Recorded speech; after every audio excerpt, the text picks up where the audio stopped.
আসসালামু আলাইকুম। প্রিয় দর্শক, অন্য মঞ্চের আলাপচারিতায় আপনাদের সকলকে আমন্ত্রণ জানাচ্ছি। খবরটার সত্যতা মোটামুটি বেশ কয়েকটা পত্রিকা দেখলাম যে এখানে আসছে জামাতের আমিরের গাড়ি থেকে দেশীয় অস্ত্রশস্ত্র সহ 3 জনকে আটক করেছে যৌথ বাহিনী। ওনার গাড়িতে পার্সোনাল যে ব্যবহৃত গাড়ি নোয়া, এই নোহা গাড়িতে আপনার ধারালো চাইনিজ কুড়াল, দেশীয় অস্ত্রশস্ত্র নিয়ে 3 জন কর্মীকে আটক করেছে যৌথ বাহিনী। এর মধ্যে সাংবাদিক ইলিয়াসের যে বাংলা এডিশন আছে, সেই বাংলা এডিশনের যে জেলা প্রতিনিধি মেহেরপুরের, সেও কিন্তু এখানে এই মেশিনারি সহ আটক হয়েছে। এমনকি জামাতের একজন কর্মী, ওনার নাম হচ্ছে সেলিম রাজা, বয়স হচ্ছে 27, জেলা জামাতের ইসলামের আমির মাওলানা তাজউদ্দিন খানের ফেসবুক পেজের এডমিন শাহরুল ইসলাম এবং মাইক্রো ড্রাইভার ইজারুল হক। কেন এই অস্ত্রশস্ত্র নিয়ে মুভমেন্ট? তাদের তো সরকারিভাবে যে লাইসেন্স করা পিস্তল বা ব্যক্তিগতভাবে যেটা পায় সেটাই থাকার কথা, কিন্তু কেন এই জিনিসগুলো নিয়ে তারা গাড়িতে চলাফেরা করছে? দেশ রূপান্তর থেকে শুরু করে অনেকগুলো গণমাধ্যমে নিউজটা আসছে। এখন প্রেক্ষাপটটা কি ছিল? 26শে জানুয়ারি সকালে শহরের হোটেল বাজার 4 রাস্তার মোড়ে যৌথ বাহিনীর চেকপোস্ট আপনার একটা সেখানে বসানো হয়। যেহেতু সামনে নির্বাচন, অনেক ধরনের ঘটনা ঘটতে পারে, এই কারণে যৌথ বাহিনীর তল্লাশি বা চেক আপ নিয়মিত চলছিল। তো সেই চেক আপের সময় এই মেহেরপুর জেলা জামাতের যিনি আমির আছেন তার গাড়িটা সামনে পড়ে। মেহেরপুর থানার পুলিশের যিনি উপপরিদর্শক আছেন BM রানা, তিনি বলছেন যৌথ বাহিনীর নিয়মিত চেকপোস্টের অংশ হিসাবে সব গাড়ি চেক করা হচ্ছিল। এ সময় সাদা রঙের নোয়া ঢাকা মেট্রো চ 194146 রেজিস্ট্রেশন নাম্বার গাড়ির এই গাড়িটি চেক করা হলে গাড়ির ভেতরে 3টা ফোল্ড ডাবল স্টিক, একটি বিদেশি কুড়াল, একটি ইলেকট্রিক শকার, একটি প্লাস, 3টি ওয়াকিটকি, 4টা চার্জার এবং একটা হ্যান্ড মাইক উদ্ধার করা হয়। পরে নির্বাহী ম্যাজিস্ট্রেটের উপস্থিতিতে আটক অস্ত্রশস্ত্র এবং মাইক্রোবাসটি জব্দ করা হয়। গতকাল রবিবার জামাত ইসলামের কেন্দ্রীয় আমির ডাক্তার শফিকুর রহমান মেহেরপুর সফরে গেলে তার আগে এই ঘটনায় নড়েচড়ে বসে আইন শৃঙ্খলা বাহিনী।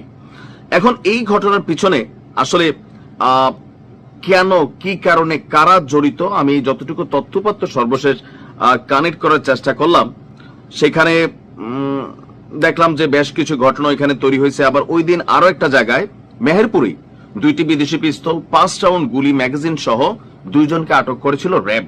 আটককৃত হলো কুষ্টিয়ার সিদ্দিক আলীর ছেলে সোহাগ হোসেন গিট্টু, একই গ্রামের ভাঙাপাড়া এলাকার দিদাল মন্ডলের ছেলে মিশন ইসলাম।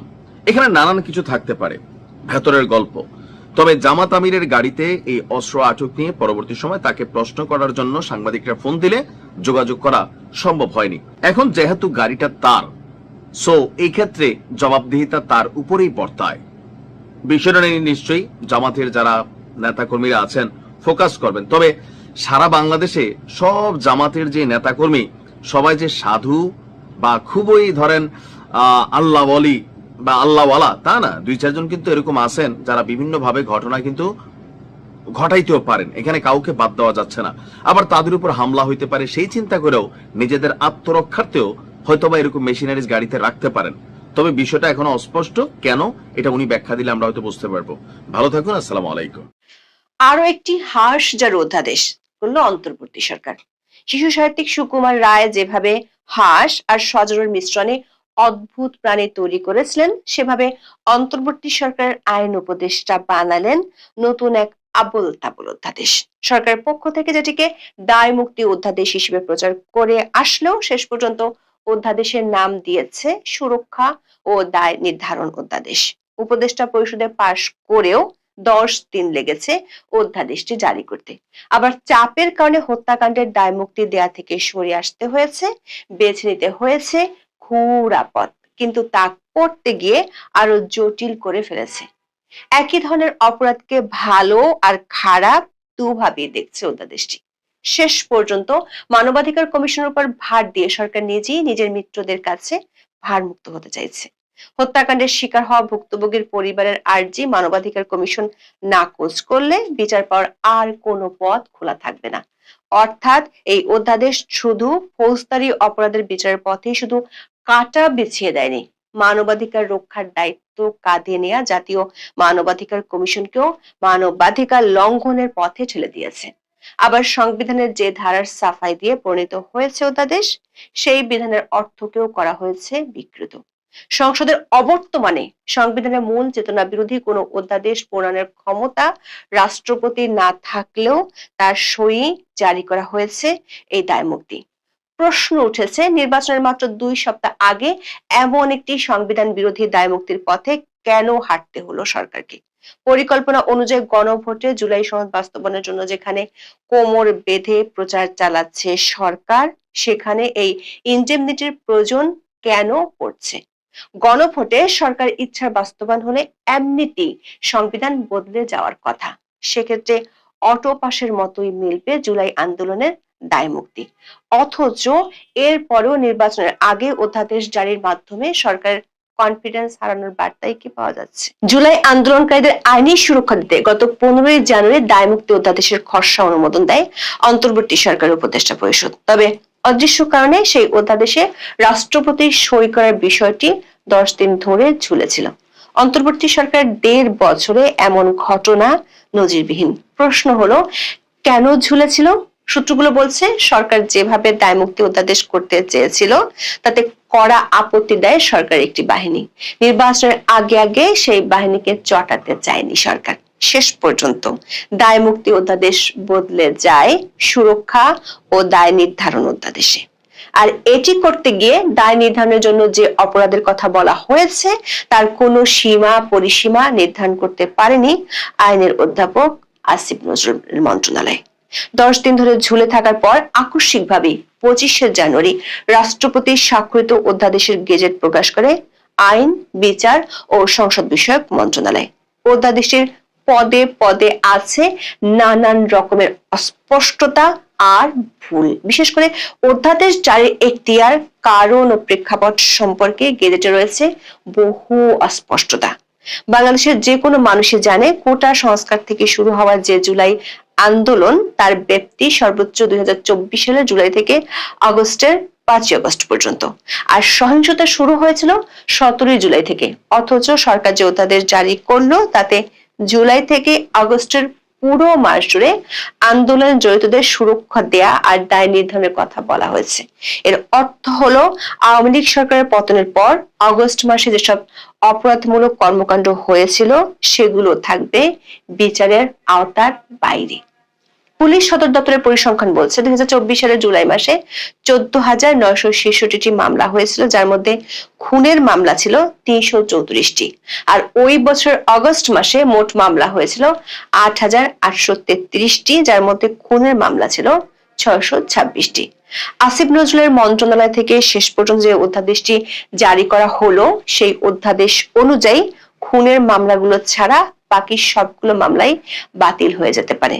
ধরুন 2024 সালের 6 আগস্ট কেউ আপনার বাসায় চুরি বা ডাকাতি করেছে এবং ওই ব্যক্তিটি জুলাই আন্দোলনকারী হিসেবে নিজেকে প্রমাণ করতে পারলে তার 7 খুন মাফ হয়ে যাবে।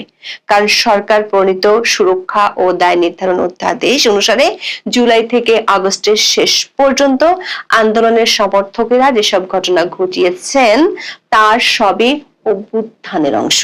নারায়ণগঞ্জের রূপগঞ্জে 2024 সালের 25 আগস্ট গাজী টায়ার কারখানায় জুলাই সমর্থকরা লুটপাট ও আগুন দিয়েছিল।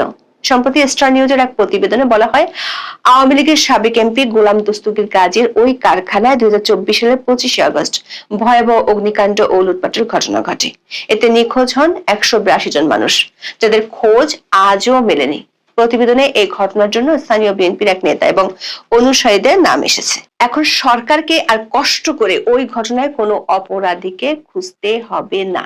দর্শক, এই অধ্যাদেশটিকে হার্শের অধ্যাদেশ বলার পিছনে বড় কারণ হলো অধ্যাদেশের দায়মুক্তির দিকগুলো নিয়ে আছে বিস্তর ধোঁয়াশা। বলা হয়, জুলাই আন্দোলনে অংশগ্রহণকারীদের বিরুদ্ধে দায়ের করা সব দেওয়ানি ও ফৌজদারি মামলা প্রত্যাহার করা হবে। সরকারের প্রত্যয়ন সাপেক্ষে গণ অভ্যুত্থানকারীদের বিরুদ্ধে হওয়া কোনো মামলা বা আইনি কার্যধারা চলমান থাকলে পাবলিক প্রসিকিউটরের আবেদনের ভিত্তিতে আদালত তাৎক্ষণিকভাবে প্রত্যাহার করবে। পাশাপাশি অভিযুক্ত ব্যক্তিকে অব্যাহতি বা খালাস দেওয়া হবে। অর্থাৎ জুলাই আগস্টের ঘটনায় আন্দোলনের পক্ষের কারো বিরুদ্ধে মামলা হলেও সেসব আর থাকছে না। তবে হত্যাকাণ্ডের ঘটনাতেও দায়মুক্তি দেওয়ার দাবি উঠলেও অধ্যাদেশে সেটি দেখা যাচ্ছে না, বরং বেশ খানিকটা জটিল করে তুলে ঘুর পথে বিচারের সুযোগ রাখা হয়েছে। 2024 সালে জুলাই আগস্টে পুলিশ ও আওয়ামী লীগের নেতাকর্মীদের হত্যার অনেকগুলো অভিযোগ আছে। অধ্যাদেশ অনুযায়ী জুলাই আন্দোলনকারী কারো বিরুদ্ধে হত্যাকাণ্ডের অভিযোগ থাকলে তা জাতীয় মানবাধিকার কমিশনে জানানোর সুযোগ রয়েছে। কমিশন বিষয়টি নিয়ে তদন্ত করবে। এতে যদি দেখা যায় বিশৃঙ্খল পরিস্থিতির অপব্যবহার করে হত্যাকাণ্ডটি হয়েছে, তাহলে কমিশন আদালতে প্রতিবেদন দেবে। এরপর আদালত সেটিকে পুলিশ প্রতিবেদন হিসেবে গণ্য করে বিচারের উদ্যোগ নেবে। একদিকে সরকার বলছে বিশৃঙ্খল পরিস্থিতির অপব্যবহারের মাধ্যমে ফৌজদারি অপরাধ করে থাকলে সেটির অভিযোগ দায়ের করা যাবে, তবে সেই অভিযোগ আগের মতো থানা বা আদালতে দায়েরের সুযোগ রাখা হয়নি। মানবাধিকার কমিশনের মাধ্যমে তদন্তের একটি সুযোগ রাখা হচ্ছে। এই কমিশন বিশৃঙ্খল পরিস্থিতির অপব্যবহারের প্রমাণ পেলে অভিযুক্তদের বিরুদ্ধে আদালতে তদন্ত প্রতিবেদন দিতে পারবে। আর যদি কমিশন মনে করে হত্যাকাণ্ডটি ছিল রাজনৈতিক প্রতিরোধের অংশ, সেক্ষেত্রে অভিযুক্তের বিচারের পথ রুদ্ধ হয়ে যাবে।